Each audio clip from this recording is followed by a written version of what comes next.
मृत्युंजय मनाली पहुंच गए थे। जैसे ही वो एयरपोर्ट के बाहर निकले, उनके सामने शोभित खड़ा हुआ था। शोभित को अचानक यहाँ देखकर ही मृत्युंजय दंग रह गया था। शोभित कोई और नहीं बल्कि मृत्युंजय का छोटा भाई था और रचना का बेटा था। शोभित हमेशा मृत्युंजय को एडमायर करता था और उसकी दिल से इज्जत करता था। शोभित, तुम यहाँ? वही महक उन लोगों को देखकर हैरान थी, क्योंकि वो अभी तक शोभित के बारे में कुछ भी नहीं जानती थी। मृत्युंजय का रिएक्शन देखकर उसे समझ तो आ गया था कि जरूर दोनों का कोई रिश्ता था। तभी शोभित, जो हाइट में मृत्युंजय से थोड़ा सा छोटा था, आगे आया और कहा, वेलकम भैया। भैया? शोभित के मुंह से भैया सुनते ही महक शोभित और मृत्युंजय दोनों को ध्यान से देखने लग गई। तुम यहाँ क्या कर रहे हो? शोभित ने मृत्युंजय के हाथ से बैग अपने हाथ में लेकर हंसते हुए कहा, आपने बताया नहीं तो क्या, मुझे पता नहीं चलेगा। मैं जानता था कि आप कशिश मित्तल की डील के लिए यहाँ पर आने वाले हैं, और कशिश मित्तल को तो आप जानते ही हैं। महक उन दोनों की बातें चुपचाप सुन रही थी, पर अभी तक उसे कुछ समझ नहीं आ रहा था। उस डील को मैं अकेले हैंडल कर सकता हूँ शोभित। इस बात पर शोभित ने कहा, अरे आप क्या नहीं कर सकते भैया, लेकिन आप कशिश मित्तल को भी तो जानते हैं, वो जरूर कुछ ना कुछ करेगा। इसीलिए दादाजी ने कहा है कि मुझे आपके साथ ही रहना है। ये बात सुनकर महक समझ गई थी शोभित घर का ही हिस्सा है, पर इससे पहले कि वो कुछ कहती, शोभित ने खुद ही आगे आकर कहा, हेलो भाभी, मैं शोभित, आपका देवर। शोभित? हाय। महक के एक्सप्रेशंस देखकर मृत्युंजय समझ गया था कि उसके मन में कितने सवाल चल रहे होंगे, लेकिन इस वक्त उसने कुछ भी कहना ठीक नहीं समझा। और तभी शोभित बोल पड़ा, मैं जानता हूँ कि आप मुझे नहीं जानते हो, शायद आपको मेरे बारे में किसी ने बताया ही नहीं होगा, तो मैं अपने आप को खुद इंट्रोड्यूस कर देता हूँ। मेरा नाम शोभित है और मैं घर का छोटा बेटा हूँ। ओह हाय शोभित, मैं महक। मृत्युंजय उन दोनों की बात न सुनकर अपने फोन में कुछ इम्पोर्टेंट काम कर रहा था। तभी शोभित ने फ्रेंडली अंदाज में कहा, काफी सुना है आपके बारे में। इससे पहले कि महक कुछ कहती, मृत्युंजय ने इरिटेट होकर कहा, अब तुम लोगों का मिलना मिलाना हो गया हो तो चले, मुझे मीटिंग के लिए निकलना है। इतना कहकर मृत्युंजय अपनी गाड़ी के पास आ गया और जाकर पीछे वाली सीट पर बैठ गया। शोभित ने मजाकिया अंदाज में कहा, बाप रे, भैया और उनका गुस्सा, इससे पहले कि मुझे डांट पड़े। चलिए भाभी, जल्दी चलते हैं। इसके बाद महक और शोभित भी जाकर गाड़ी में बैठ गए और एयरपोर्ट से निकल गए।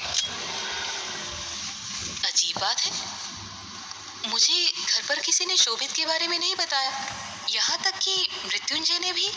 ये सोचकर महक मृत्युंजय और शोभित को ध्यान से देखने लग गई। वो ये समझने की कोशिश कर रही थी कि दोनों भाइयों के बीच रिश्ते कैसे कैसे हैं, पर जैसे ही दोनों में से किसी की भी नजर महक पर पड़ती, वो अपनी नजर बचा के बाहर के नजारे देखने लग जाते। कितनी अजीब बात है, यही जगह मेरे लिए हर साल कितनी खास हुआ करती थी। यहाँ आने के लिए मैं महीनों से तैयारी करती थी, पर इस बार किस तरह से आना हुआ। वो तीनों एयरपोर्ट से निकलकर एक आउट हाउस में जा रहे थे, जो मृत्युंजय का अपना था। इस घर की देखभाल करने के लिए कुछ सर्वेंट्स यहीं रहते थे। महक पूरे रास्ते कहीं खोई हुई सी थी और याद कर रही थी कि हर साल वो यहाँ पर आकर क्या क्या करती थी। घर पहुंचते ही शोभित अपने कमरे में चला गया और महक और मृत्युंजय अपने कमरे में। जैसे ही मृत्युंजय ने कमरे में कदम रखा, उसका फोन बजा। जैसे ही मृत्युंजय ने फोन की तरफ देखा, वो अचानक से घबरा गया। वो तुरंत हाथ में फोन लेकर कमरे के बाहर चला गया। इसे क्या हो गया? मैंने आज तक इसे किसी भी फोन को उठाने से पहले इतना पजल्ड नहीं देखा था। ये सोचकर महक मृत्युंजय के पीछे आ गई। मृत्युंजय जैसे ही कमरे के बाहर आया, उसने फोन पर दादू का नाम देखकर एक गहरी सांस ली। ये फोन किसी और का नहीं बल्कि मृत्युंजय के दादाजी रविंद्रनाथ सारंग का फोन था। दूसरी तरफ से दादाजी जो कुछ भी कह रहे थे, मृत्युंजय चुपचाप गंभीरता से सुन रहा था। दादू, मुझे अपने फर्ज अच्छे से याद है, इसीलिए आप जरा भी चिंता मत करिए। मुझे अच्छे से याद है कि मुझे शादी क्यों करनी थी। आप भी जानते हैं कि अगर मेरे पास मकसद नहीं होता तो मैं कभी शादी नहीं करता। महक, जो मृत्युंजय से छिपकर दीवार के पास खड़ी होकर उसकी बातें सुन रही थी, वो बहुत हैरान थी। ये मृत्युंजय किस बारे में बात कर रहा है? ऐसा क्या पर्पस था इस शादी का? क्या ये इसने सब प्लान किया है? नहीं, इतना सब प्लान करना इम्पॉसिबल है। महक का मन कर रहा था कि वो सीधा ही मृत्युंजय के पास चली जाए और उससे इस बारे में पूछे, लेकिन उसने जैसे तैसे खुद को रोक लिया और गुस्से से अपने कमरे के अंदर चली गई। थोड़ी देर बाद जब मृत्युंजय दादू से बात करके कमरे में वापस आया तो देखा कि महक सोफे पर बैठकर अपनी एक किताब पढ़ रही थी। तभी अचानक मृत्युंजय को कमरे के दरवाजे पर देखकर महक चौंक गई। उसने सोच लिया था कि वो उससे अभी बात करेगी। मृत्युंजय? उसकी आवाज सुनते ही मृत्युंजय के कदम रुक गए और उसने महक को देखा। मुझे कुछ पूछना है तुमसे। क्या? कि तुम कब आजाद होगी? तुम दादाजी से किस बारे में बात कर रहे थे? तुम जब बाहर थे तो मैंने तुम्हारी बातें सुनी। क्या कह रहे थे तुम? क्यों करनी थी तुम्हें शादी? ऐसा क्या काम था जो शादी के बिना नहीं हो सकता था? महक के सवाल सुनकर मृत्युंजय हक्का बक्का रह गया था। कुछ देर तक तो वो समझ ही नहीं पाया कि कैसे रिएक्ट करे।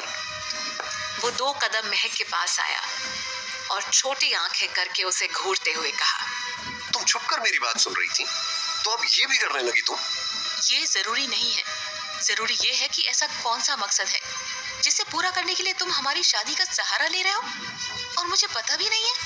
महक के एक्सप्रेशंस देखकर साफ समझ आ रहा था कि वो बिना इस बात को जाने मृत्युंजय को जाने नहीं देगी।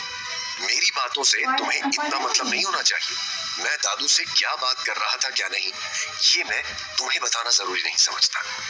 इतना कहकर मृत्युंजय बाथरूम की तरफ मुड़ गया।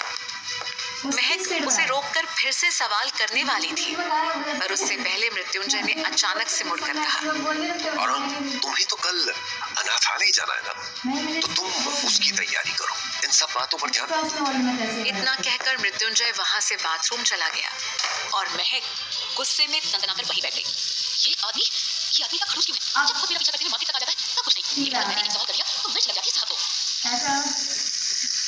महक को समझ आ गया कि उसके जिद करने से कुछ नहीं होगा। वो किसी तरह अपना गुस्सा काबू में करती है और कल जिस ऑर्फनेज में जाना है उसका एड्रेस चेक किया और वहां बच्चों को देने के लिए अपने बैग से गिफ्ट्स भी निकाल कर रख लिए। जब तक मृत्युंजय वापस कमरे में आया तब तक तो महक सो भी चुकी थी। मृत्युंजय कुछ सेकंड्स के लिए महक के भोले चेहरे और उसकी मासूमियत को देखता ही रह गया। मैं तुम्हें अभी कुछ भी नहीं बता सकता महक, पर तुम्हें जल्द ही सब कुछ पता चल जाएगा। अगली सुबह महक टाइम से पहले उठ गई। उसने देखा कि मृत्युंजय उसके सामने सो रहा है। आज वो बहुत ज्यादा एक्साइटेड थी क्योंकि वो पूरे 1 साल बाद इस ऑर्फनेज के बच्चों से मिलने जा रही थी। महक ने नहाकर एक पर्पल कलर का घेरदार सूट पहना। उसने अपना सारा सामान ले लिया। वो निकलने ही वाली थी कि तभी उसकी नजर मृत्युंजय पर गई। कैसे बताऊं कि मैं जा रही हूँ? उठा दूं क्या? रहने देती हूँ, सुबह सुबह चिढ़ जाएगा। ये सोचकर महक निकल गई और मृत्युंजय को एक कि वो ऑर्फनेज के लिए निकल रही है और सीधे शाम को फ्री होगी। बच्चों ने जैसे ही महक को आते हुए देखा उसे तुरंत पहचान लिया और हर तरफ से घेर भी लिया। महक दीदी आ गई, महक दीदी आ गई। हर तरफ बच्चों की बस यही आवाज गूंज रही थी।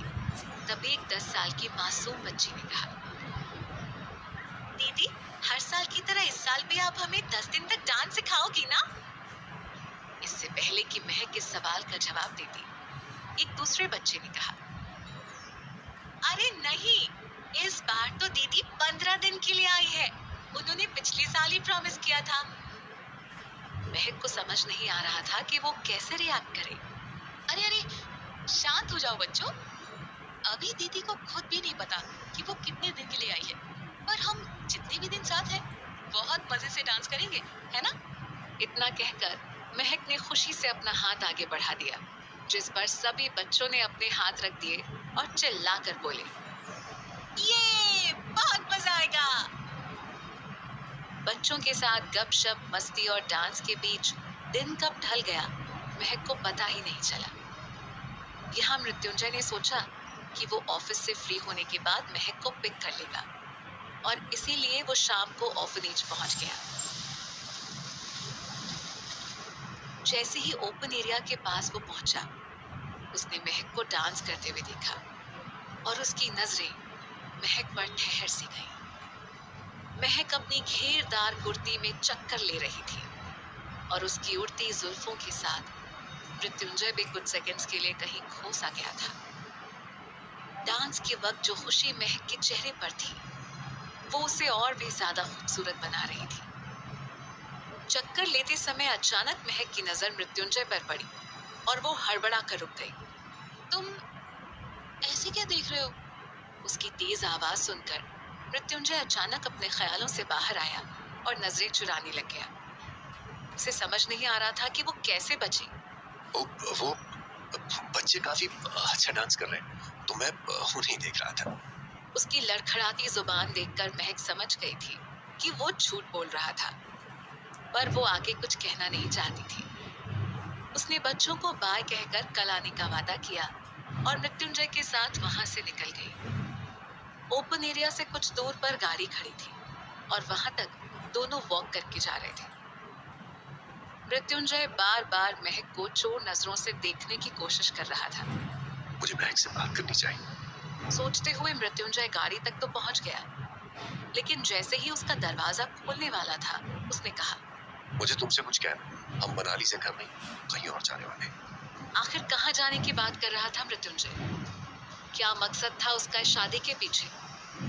क्या मृत्युंजय और महक के बीच बढ़ पाएंगी नजदीकियां? जानने के लिए सुनते रहिए कहानी का अगला भाग, सिर्फ और सिर्फ